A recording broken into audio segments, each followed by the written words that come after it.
What's going on, folks? This is Pete from Record, Upload, Repeat, and we are doing some stuff with the Grand Marquis, baby. The grandpa car is getting some stuff done to it. A little bit of seafoam, a little bit of that AC Pro. Let's see what's going to happen. Hit that thumbs up button and subscribe. Let's do it. I just want to see what the process is for this car if the AC ever runs out.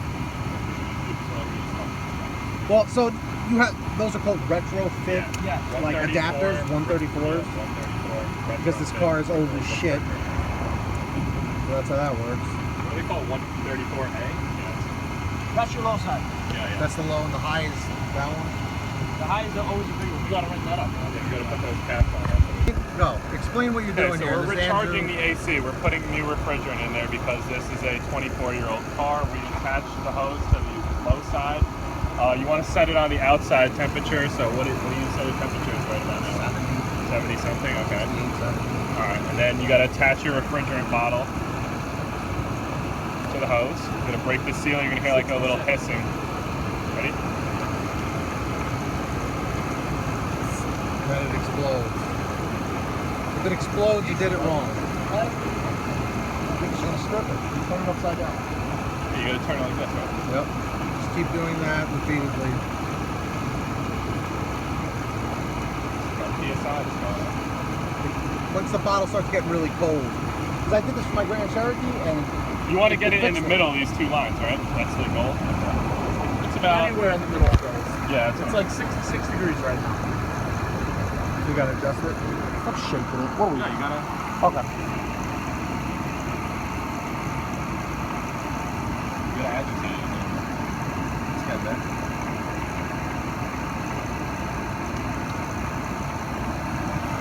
Hasn't even clicked on yet.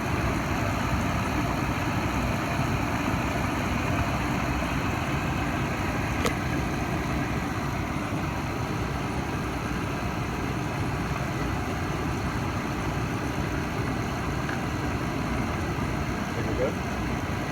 Not letting.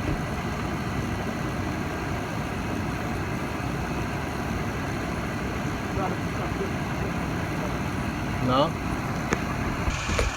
So we figured out the system was pretty empty. There was like hardly any refrigerant in here. We also needed to replace the relay.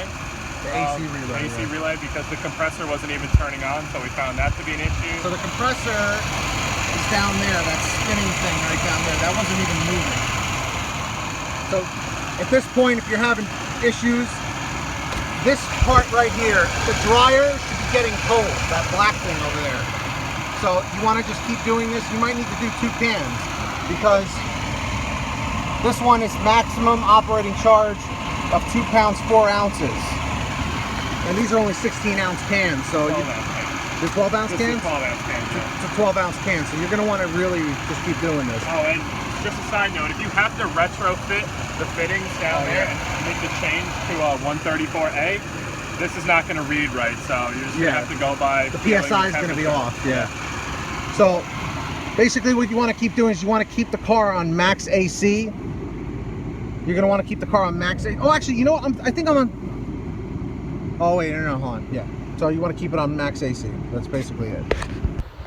All right, folks, so in conclusion, my Grand Marquis was giving a bit of some issues. The AC is getting colder, but as you drive the car and as the RPMs go higher and higher, like 4,000, 5,000 RPMs, highway driving, the compressor will work harder, therefore making the air colder. This particular car, it was bone dry on Freon, so it definitely needed more Freon. But basically that's really all it comes down to. I hope this was somewhat helpful. Make sure to always check how many pounds of Freon you need. So for me, I needed three 12-ounce cans, which is 36 ounces, which is 2 pounds 4 ounces. And that's pretty much what it comes down to. If you have any questions, leave them in the comment section below. Don't forget to subscribe to All Things Automotive. Link is in the description. Go comment one of his videos saying Pete sent you, and leave a like on this video and subscribe. I'll see you guys tomorrow in the next video. Peace.